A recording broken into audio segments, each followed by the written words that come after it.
Hey, Manetta. Hi, Tanya. How are you today? Hey, it's been one of those mornings, one of those mornings, one of those mornings, but all is good. How are you? I am doing well today. You're absolutely right. I don't know what kind of Friday this is. Is it Freaky Friday? Because today has been an interesting day on my end as well. But we're here, and as always, excited to be here, excited to talk about all things financial, all things important to our community.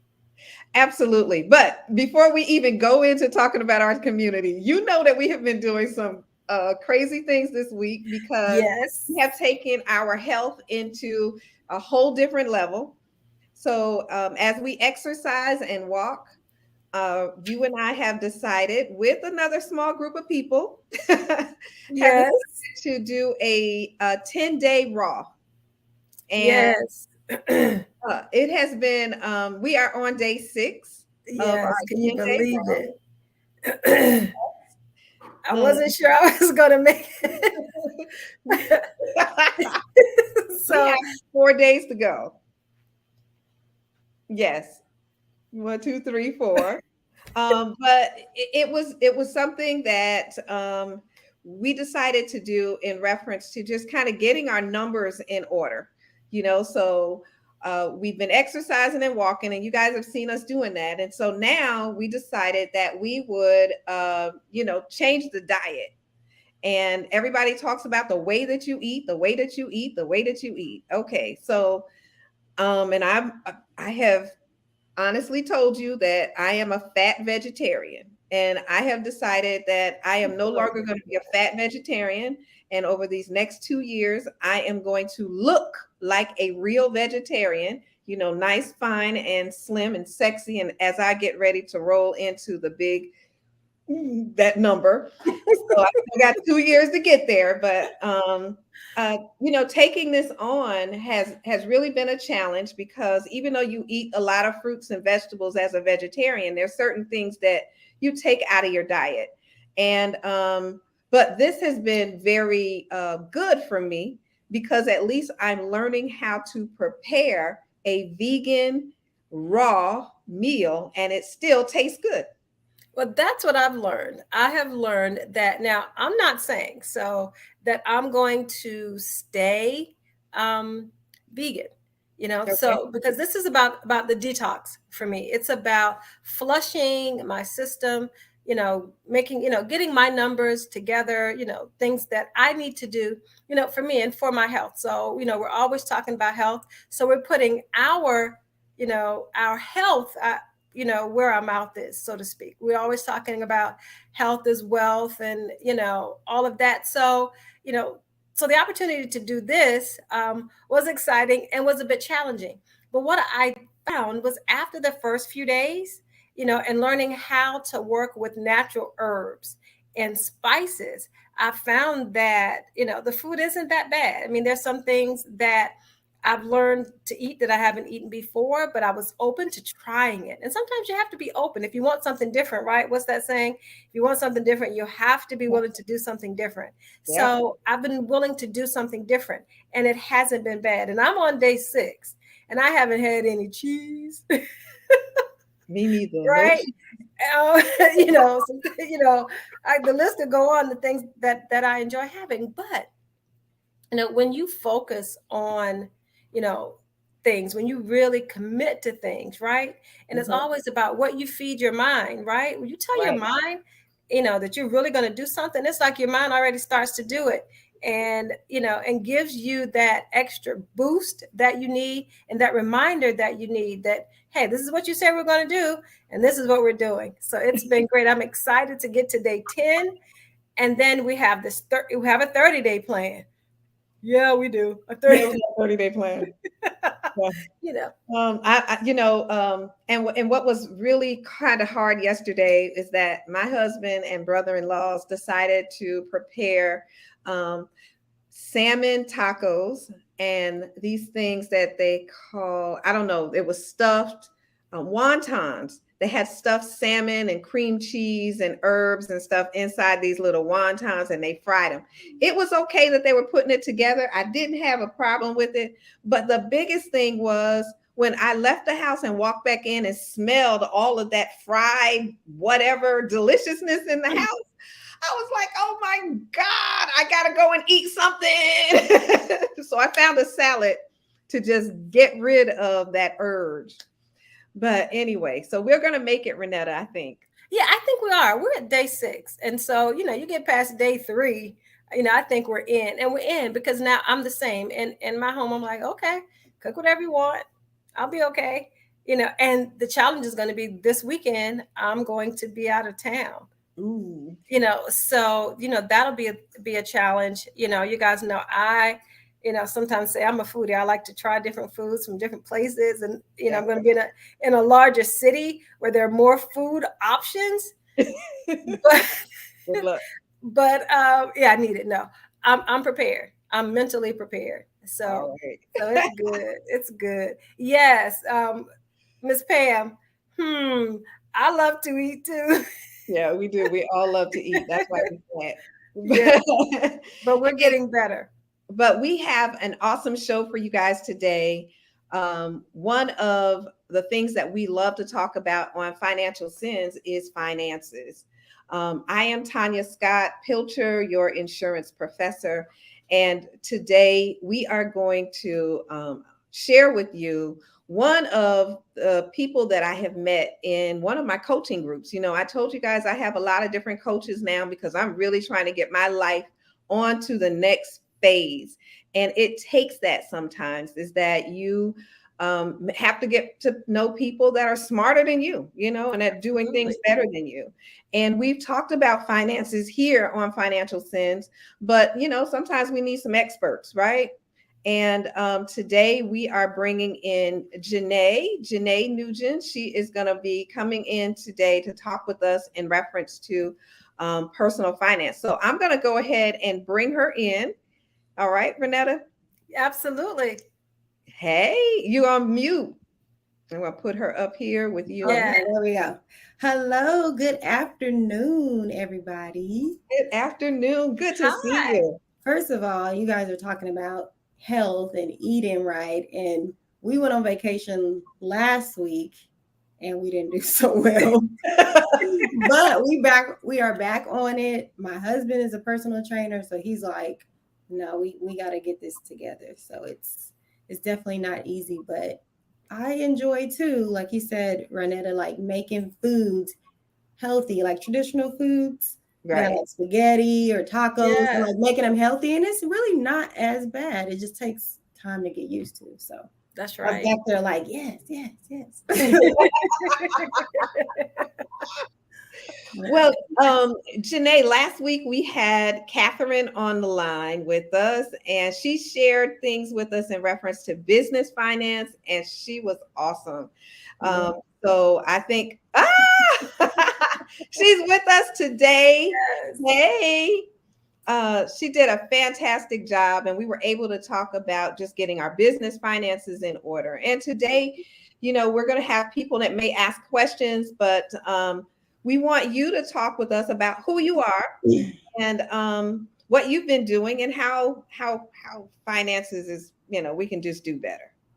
Yes, absolutely. So my name is Janae Nguyen. I typically help high achieving women. It's okay. It happens. It really does all the time. But I will help high achieving women drop financial shame that's attached to our finances and help them reach their financial goals one step at a time.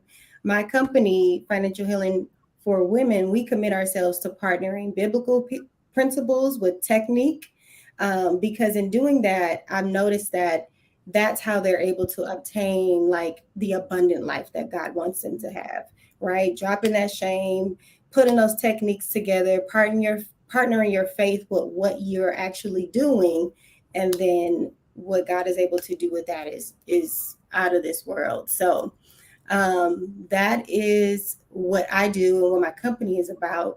I have a pretty unique story. I've paid off about $25,000 in less than 3 years. And That was back in like 2014. And that's what really jump started my career in finance. It was through my own dirty story, really getting just knee deep and realizing that, oh my gosh, nobody's going to do this for me. So I need to figure out what I need to do to put myself in a better position in the future after I had accumulated so much debt. So, yeah. Wow. So that's amazing. And talking about, how you did that just from your own story. And that is the truth. We all have experienced financial shame, Yes. and how to get past that financial shame, because sometimes it cripples us and we're immobile, right? Mm-hmm. We're so caught up in the shame of it that we don't sometimes know how to jumpstart into action. Yeah.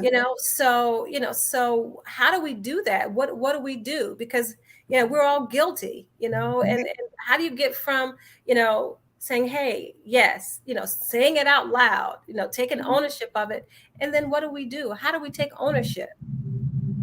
That's a really good question, because that's the hardest part, right? That's the start of when you make a decision. Okay, I want to be better in this.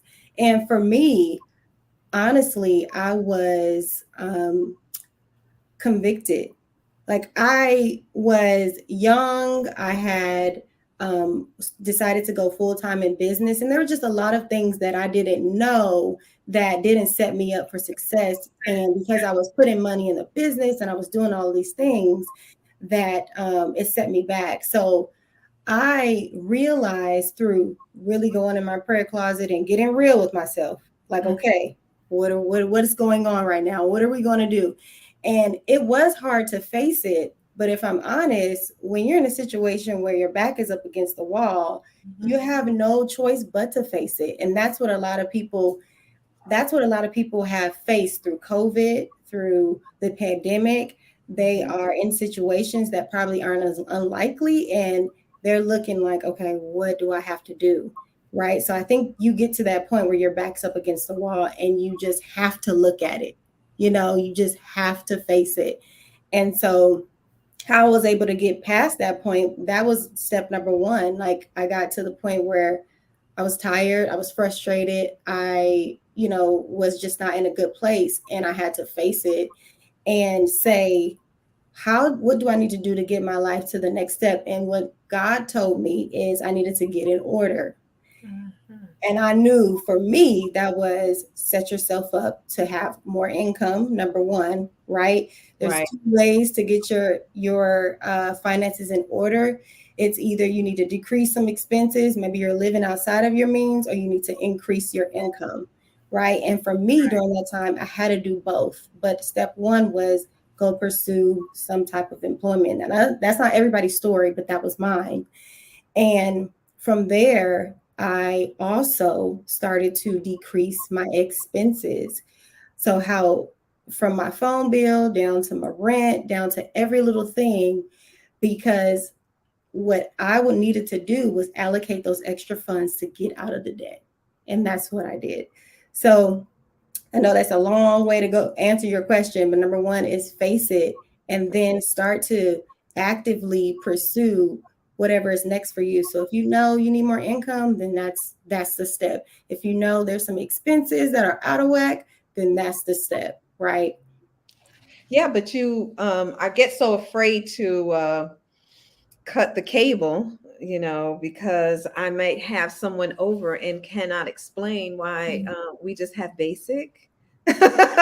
So Yes, that's the kind of stuff that, some of us are afraid to let go of, I get it. And we always, we're 100%. trying to impress others. And that's part of the issue. That's where the shame lies, is nobody is better than the other person. And you have to look at it this way. And this is how I looked at it, because I'm a very forward thinker. 5 years from now, am I going to be in the same place because of some cable? because I did have cable and I did cancel it because it wasn't as important. The pain of having the shame with a friend wasn't as important as the pain that I was going to experience 5 years from now and still be in the same place. And so they ain't paying your bills. So That's do what you got to do for you. Period. Yes, Captain says stop keeping up with the Joneses. Absolutely. We don't know what's going on in their household. They could be behind 3 months and we wouldn't even know. But everything looks good. So it's very important that we stay in our story. We handle what we know we have to handle, because at the end of the next 5 years, they will be asking you, what did you do? Right. How did you get there? And so really, focus on you and not what they think about you. Better, easier said than done. But I'm a person that I don't mind. I don't like to be uncomfortable. I told somebody this the other day, I don't like to be uncomfortable. So the very first thing I always ask is what I need to do. What do I need to do? What do I need to do? Because I don't want to be here no more. And that's just how I'm motivated. Absolutely. Yeah. So in one of the, what is the best thing that we should do to, I guess, put our stuff in order? What is it that we should do? I have no idea anymore. I don't know where to start sometimes. You look at your household, you look at your personal things. And when we talk about the debt, then I'm not sure if I should be dealing with my house or should I be dealing with my personal credit card things, or does that mean not to buy anything anymore? Where should I go? I'm just not sure. I love that. That's a really good question. And this one that I get all the time. I love strategy. And so how I was able to pay off the debt so quickly was prioritizing which debt was going to put me in the worst position long term.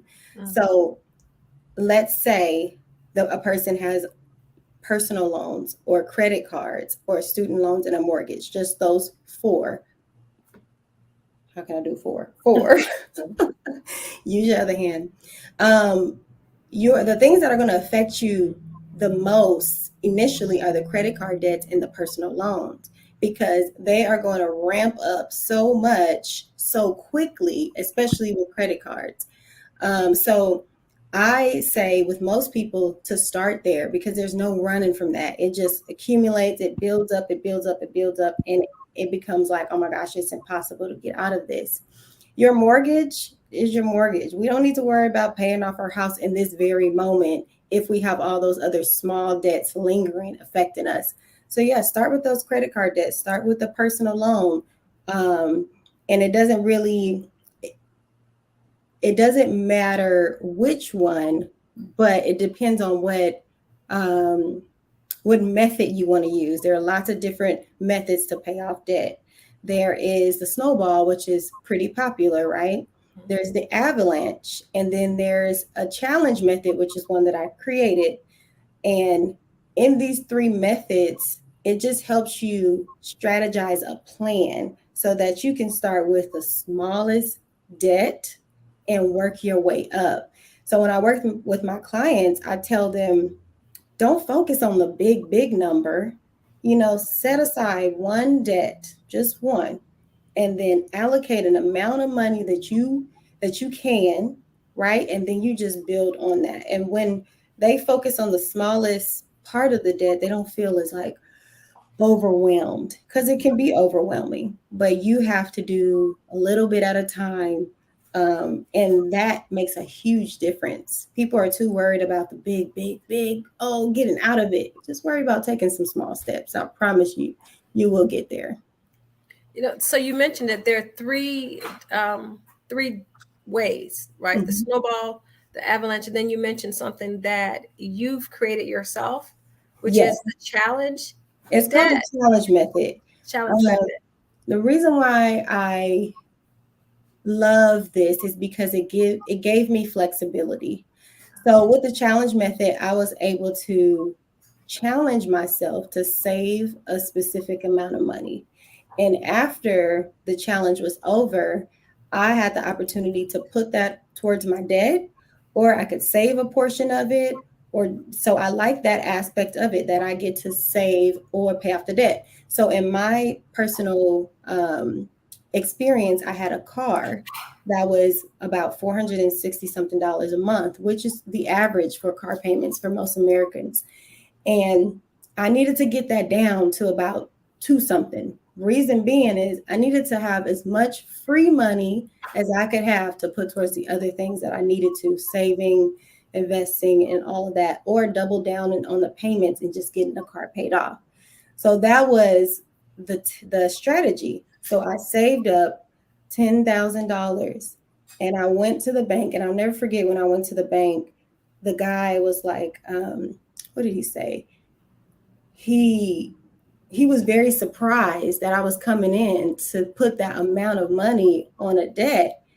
And it, I can't even explain his responses to me. I'm like, yeah, because we're trying to get out of debt. You know, you're not used to seeing people like me coming here with cash, but this is what's happening. But that's what it is. It's just you challenge yourself to save an amount. You take that amount and you drop it on the debt. And people typically do that at once their small debts are all paid off and they got this big debt left. So like a $20,000 car loan or something like that. They can pay the minimum balance every month and then save up that amount towards that challenge method. And then let's say at the end of the term of the car, you only owe $5,000. Then boom, you've knocked out two birds with one stone. You've learned how to save. You've built up the saving muscle, and you are knocking down your debt. So that's what the challenge method is. Awesome. Highly recommend. Highly recommend. Yeah, but it's hard for people to save. And so I guess if we do actually challenge ourselves, that would be the best thing to do. Because then you're working towards something and you're going to benefit. So we just got to get our mind right in order to make the challenge and head for, progress. Yeah. And I'm just trying to think, can I put that challenge method in place to really, and then I can see myself beginning to think, I have all of these things that I got to pay. I don't see where I can save. So being able to carve out that saving mechanism, where do I carve it out? Do I carve it out at the beginning as soon as I get my check, or do I carve it out when do I carve it out? So what I love about spending plans, people say budgets and people say spending plan, is that it's your plan, right? And your plan is based on your goals. And so I think the mistake that we make when it comes to saving is we don't really have like a goal for the savings. It's just like, I want to save, and it's just like in thin air. We're like, poof, okay, that's gone. And I want to get out of debt. Okay, how? Poof, So in your plan is strategizing where you want to be in the future. So the three things that you put inside of your plan is, I'm going to give, right? Pay our tithes. We know that's what I live by. Next, we're going to save, whatever that is. It don't have to be $1,000 a month. And I think that's why people get discouraged from saving, is because little by little works, but we want big by big, and so we don't do it. So savings, and then your responsibilities. Those are all the pressing bills that you have to pay in this very moment. It's very hard for us to strategize savings because it's hard for us to put ourselves first, right? We put God first, but then we have to think about ourselves. What happens if a job was to just say, we don't really need you anymore, which is happening right now in the upcoming recession. Have you set aside some funds to take care of you first? Because they are taking care of them. Right. So that's how we strategize in the spending plan. You want to have those three categories. Even if you don't have this super broad plan, those just need to be in the plan. Paying your tithes, saving some, whatever you can, and then utilizing your responsibilities. Well, I just want you to know that I ended up getting this recently. Yay! You want to tell us why you did this? Okay, so funny story. I actually created this almost as like a test to see if I could actually create a book. I'm writing a book, and so this was like an introductory initially. But then once I started to put it together, I was like, I'm going to add scriptures in here, because the big thing about what I love is you cannot get your finances together in your own strength. It's just, in my opinion, it's just too hard, because um, if we have a bad day, we all in our ears. And what do we have that we're relying on to help us? So in the book, it has scriptures at the end of each page that just are good reminders. So when you go and you write and you start talking about, man, I'm struggling with this, or da da da da, you have that as a reminder. And also, it's a centralized location where you can focus on your finances and only your finances. Right. And so that's why I created the book. And this is good because we definitely need to be able to focus on our finances, because I have other notebooks that's about things to do. And nothing in there is about paying a bill or finances or where I want to go, whether it's my business finances or my personal. So this is such a great tool for people to have in their homes, and you can get it on Amazon. Yes, it's $9.99 on Amazon. So grab it. We will put the link in the chat for you. Okay. I'll put the link in the chat for y'all. All right. I was gonna ask you something else. I just went blank just then. What else are you doing? Oh, no. I want to answer Gabby's question first. Okay, that's what it was. How much should I save each month to buy a house? Really good question. So, Gabby, the first thing is you want to see what your range is for the home. So, do you want to buy a home that's $300,000? Do you want to buy a home that's $250,000? What is the amount of the home that you want to purchase? And then you need to figure out, are you going to do first-time home buyers? Are you going to do a conventional loan? And once you kind of have those things narrowed down, then you can figure out how much you want to save for a down payment. So typically 10 to 20% of whatever that home price is. And if you go FHA, then it's going to be more on the 10% range, maybe even lower, like 5%. But if you're going conventional, then you want to try to have at least 10% of whatever the price of that home is. So then she should be able to break that down into a monthly chunk of what she's able to save based on her income then, right? Exactly. Yes. And you need to have a time frame to this. So let's say you're wanting to buy the house in the next year. So whatever that percentage is, you break that down into 12 months, and then that gives you your number. If it's 2 years, then that's even smaller. And the more prepared you are, the easier it is for you, because you don't have to chunk a huge amount every single month. Right. Good question. I love that.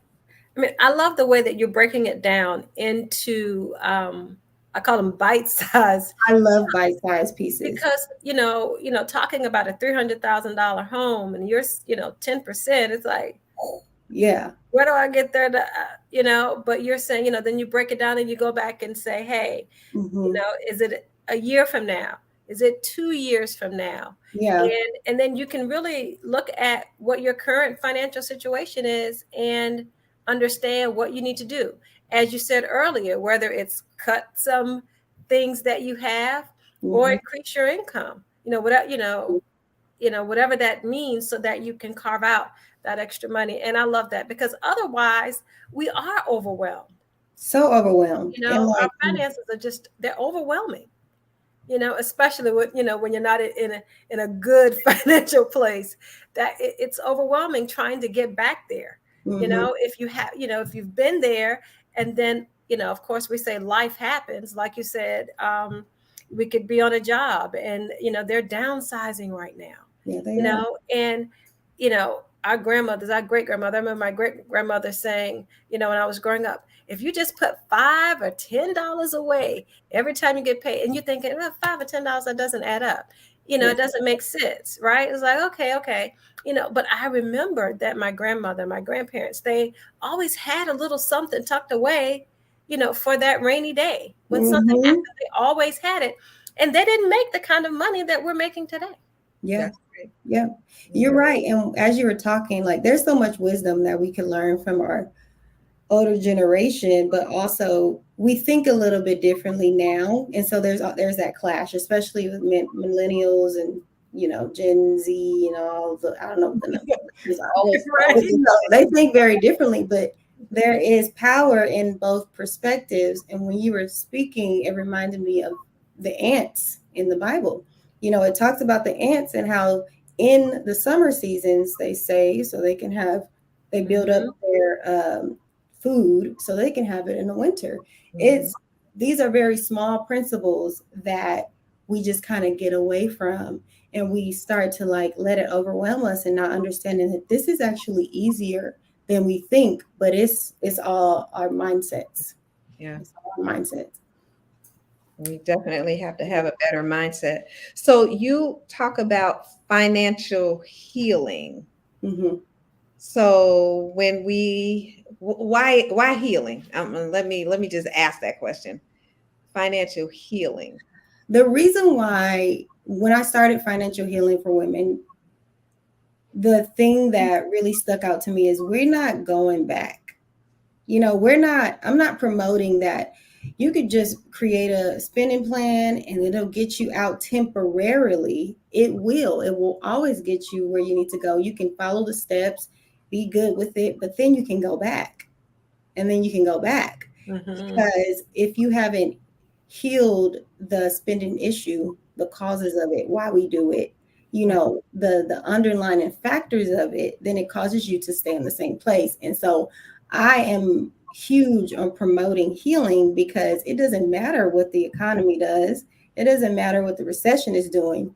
You have a solid foundation and you have healed those areas in your life that make you go, oh, I'm tired from work today. I deserve this. You do, but maybe not every weekend. Those are things that maybe not every day, So those are things that I love healing, because I like to see permanent healing. And if you don't heal past a certain point, you can never go to the next point. So if you can't get the spending together, the budget together, the debt, then investing looks almost impossible for you. Right. And you know what I'm saying? So there's complete elevation and shifting as you heal from one point to the next. You're right. Shifting. That's a powerful statement. Yes, ma'am. We're not trying to be here forever. And that should be everybody's mindset. Is like, I want to be somewhere different in the next 3 years, in the next 5 years. Today, budgeting is what I need.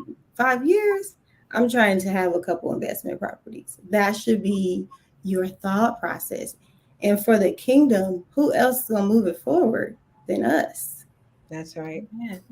That's right. Because we definitely have to get ready for the kingdom. Yes. Kingdom of God. That's right. Yes. So, Janae, you are also doing some other things with women out all over the world. So do you want to tell us about those things that you're doing? Yes. So I recently had a conference, you would say. It's called the Freedom Experience. And so we focus very much on helping them get out of debt, get free from debt, but also we had some speakers come in and talk about insurance, like that's right up your alley, and how they can insure their freedom. And we had also people come in and talk. Catherine, actually, she's here watching. She was there and she was talking about finances and how to do it an easier way. And so I do events every so often. That was actually my first event since COVID happened. So it was super exciting. Mm-hmm. And I also have an academy, the Abundance Academy. And it is for women who really need to understand finances A to Z. And so I take them through my framework and help them strategize a spending plan, their budget, get out of debt. We work on your credit. We talk about investing, and there's tons of different experts that come in and help them with those different topics. So the Abundance Academy. That is, that's awesome. You're talking about the Abundance Academy, and I just heard you mention the dreaded, credit word, right? Yeah. And for many of us and for many people in our audience, the pandemic hit, and everybody's, a lot of people's credit took a plunge because, we didn't have the savings, right? And, we were laid off and you received unemployment, yes, but it didn't equal what that, what your, normal weekly salary was. Yeah. And so people weren't able to pay off credit cards or incurred medical debt. Let's talk a little bit about credit. Once that's happened, what are some suggestions to start that recovery portion? Yeah, so I get all the time people ask me like, Janae, how do I fix my credit? And I tell them your credit is just a byproduct of your behaviors, right? What you do on a daily basis with your spending, your money, your plan. And it's also a direct reflection of debt. And so when I show them what I call the credit pie chart and the different aspects of it, and you focus on the area that you're struggling with the most. So here's the caveat about when you're struggling with income and also you have debt, your credit naturally is going to be affected. When I was in my season, credit was actually one of the ways that helped me be able to sustain living. I had to take out a cash advance on that credit card, but I was actively seeking employment to start paying that off. So that's a hard place to be in, right? Because things just feel like they're caving in on you. But what you focus on the most is trying to get that income back in a better place, decreasing those expenses, and your credit just comes as a byproduct. Credit is just not wave your wand and you can have whatever you want. And that's my issue when it comes to it. It's a great source. It's a great resource. You got to have credit because you got to show them that you can handle debt. And that's the end of it for me. Yeah, you're absolutely right. And you have to, become responsible. And, we keep going back to putting things in the proper order. Absolutely. And I think, for me, hearing you, that connection, making sure that, because there is scripture that supports everything. And if we understand scripture and what it tells us to do, it really is such a wonderful roadmap, right, for our lives. And, and that it also has this financial component to it, if we pay attention to what is written in the word. God first, and and you say ourselves, and as women, if we're talking about women, sometimes we don't understand where we fit. How do we prioritize ourselves when we are the nurturers, right? We're so accustomed to taking care of everyone else. So good. That's so good. And in the beginning phases of creating financial healing, one of the things God told me is Proverbs 31. If you really look in detail about the characteristics of who she is and what she has, like she gets up early, she's got a business, she has her house in order, like her husband trusts her to manage the finances and all this stuff, and we limit her to just that, the caregiver, just the wife, just taking care of the kids. And she's so much more than that. Yes. She is so much more than that. Waking up early, she got her servants girl, she's creating things, she's inspecting a field so someone can buy it. Like, to me, she's a boss. She is a absolute boss. And so I agree with you 100%. Like, we are so much more than that. Yes. Yes, we have to believe that we are. Yes. Yes, yes. Yes.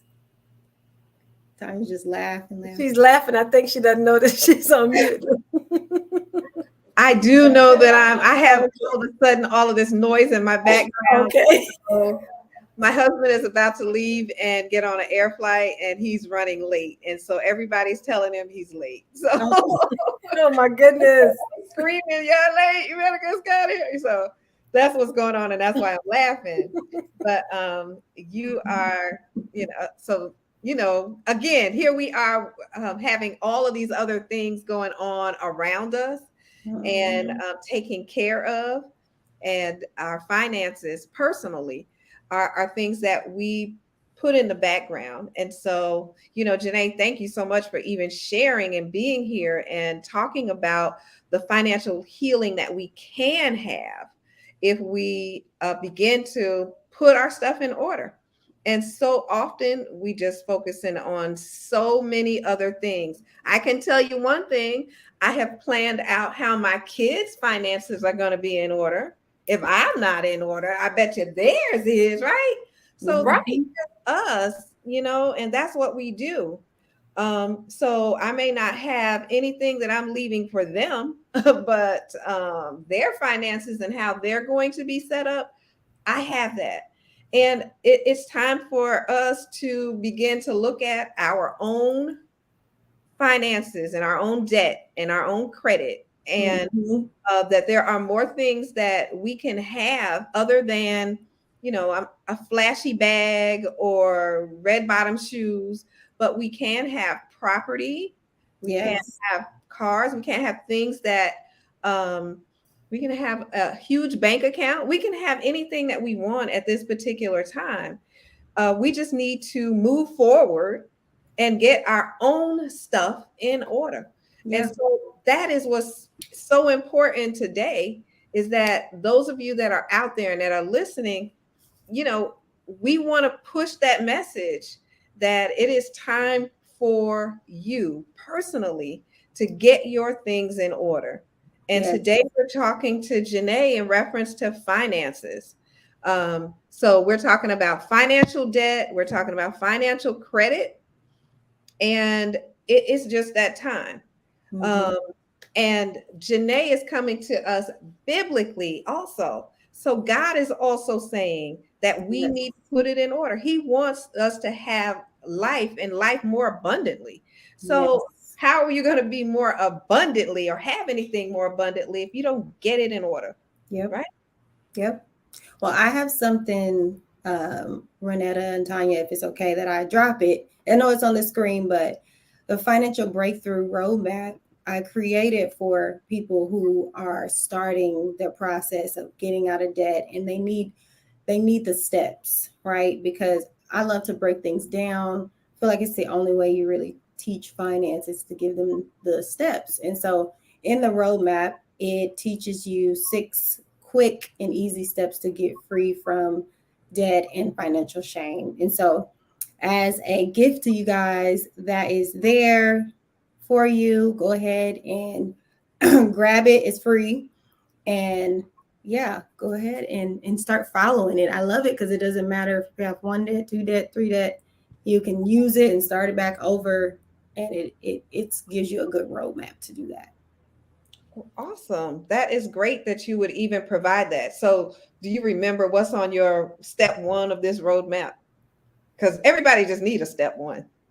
Yeah, I believe step 1 is the spending plan. Step 1 is the plan. Let's devise the right plan, a strategy, so that you can even be set up to pay off the debt. It's really hard to just throw a little bit on it without knowing, is it actually are the numbers actually working, right? You can have a debt that's $10,000 and you're like, okay, well, I'll just pay a little bit. I'm paying $100 on it each month.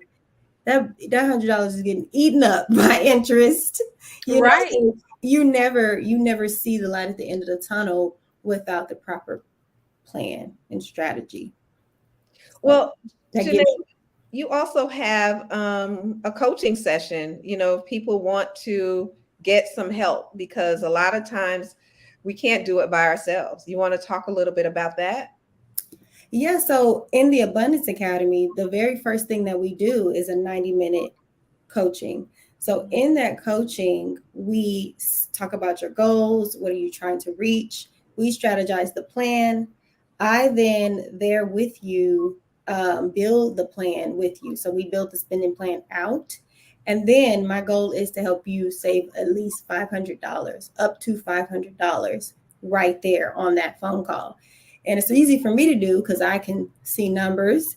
And when partnering with you and we talk about what's important, what's not important, what's, where the goals are, we can do that pretty easily. So when the women get in the Abundance Academy, they have that first initial call with me before we hop into the academy. Okay. And then when they get into the academy, how do you guide them? So they hop into the academy, they initially start the framework, which is like very bite-sized digestible pieces that take them through the financial healing process. And then we have Q&A calls. So every 2 weeks, they come, they answer their questions, and I answer it right then and there. Sometimes we have hot seats where I can take one person and just really okay, so we need to do this, and that.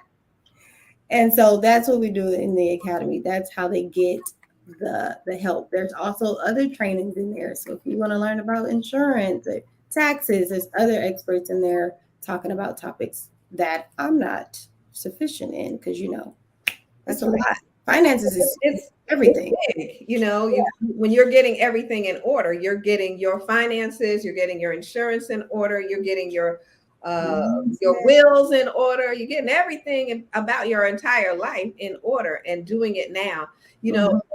I was laughing with one of my friends earlier today because she had put up a Facebook post in reference to Memorial Hospital, and then the next little thing says something about a vacation, and I was like, is something wrong with her? And after she told me what was going on, my first question was a question of, is it in order? Is your insurance paid? Is everything for your kids in order? And of course, we are going to always answer yes for other people. But now, is it really ready? Have you really put your things in order? Mm-hmm. And, finances, in order for us to move to the next level, there's so many women out here now trying to start businesses, and you got to have it in order. Yeah. And that's huge because a lot of people say, well, can you help me with my business finances? And I'm like, yes, I can. The foundation of your business comes from your personal. But whatever you do in your personal finances is what you're going to do in your business. So if you budget just off looking at your bank account and seeing what you got left, the same thing we're going to do in our business. And so one definitely affects the other. And it's important to start with your personal before you even go into a business. So, Janae, if anyone wants to reach you to become a part of your class, a part of your coaching, or just say help, how do they go about reaching you? So you can reach out to me on Facebook or Instagram.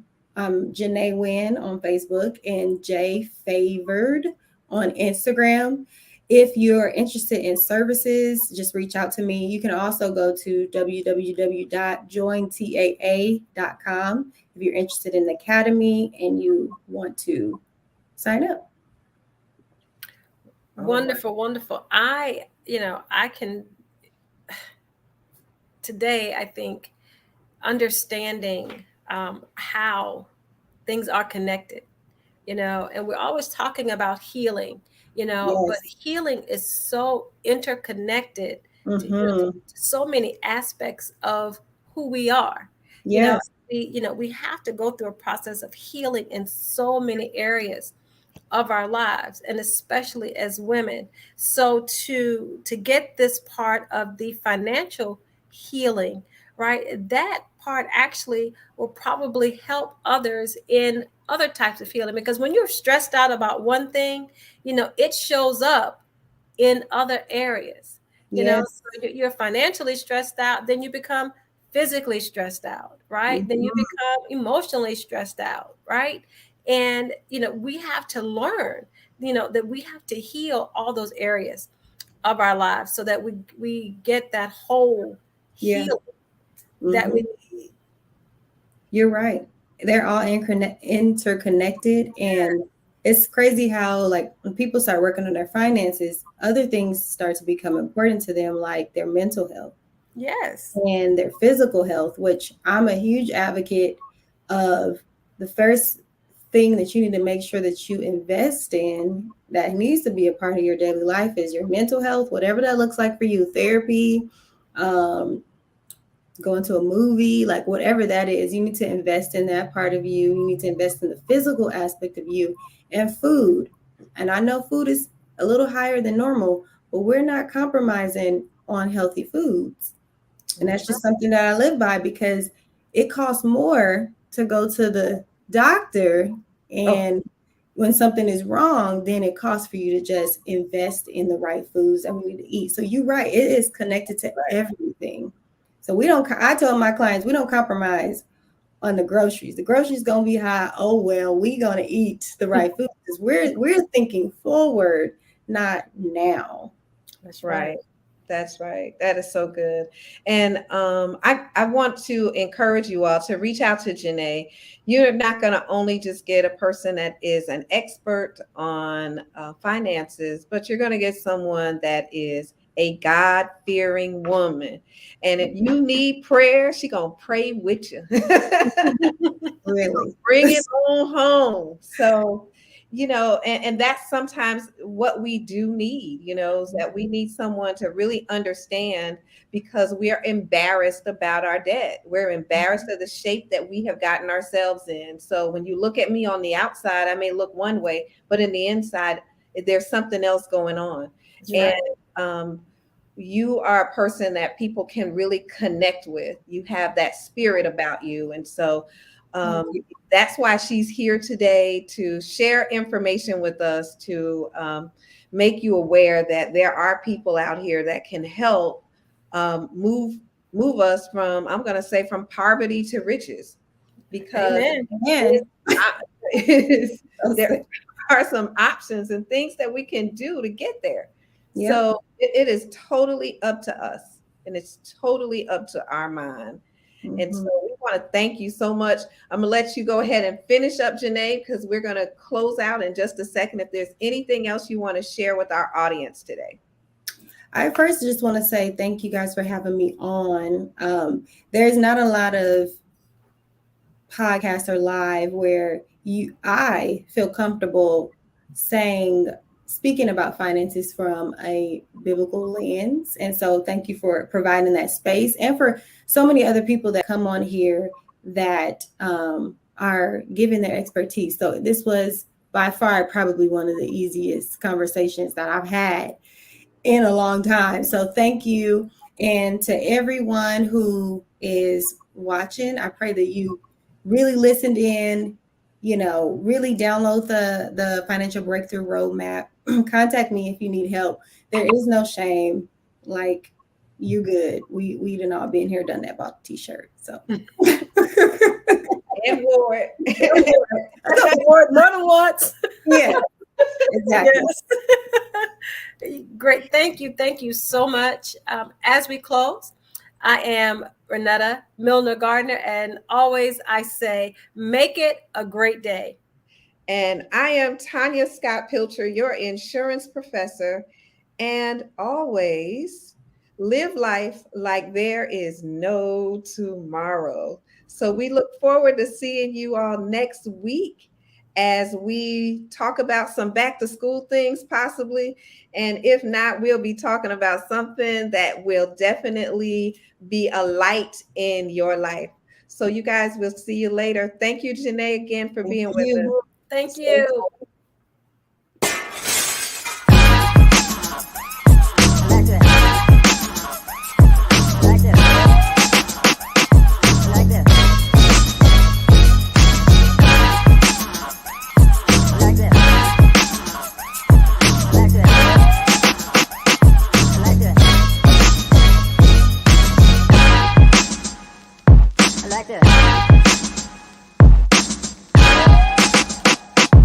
like this.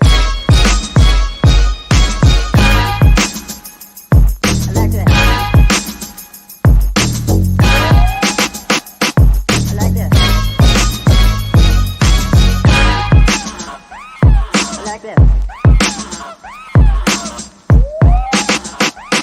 I like this. I like this.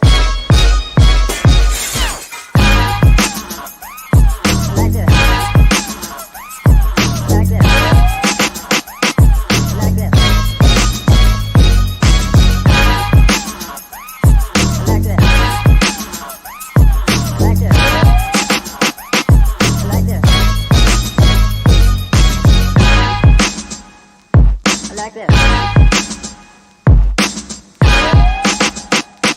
I like this.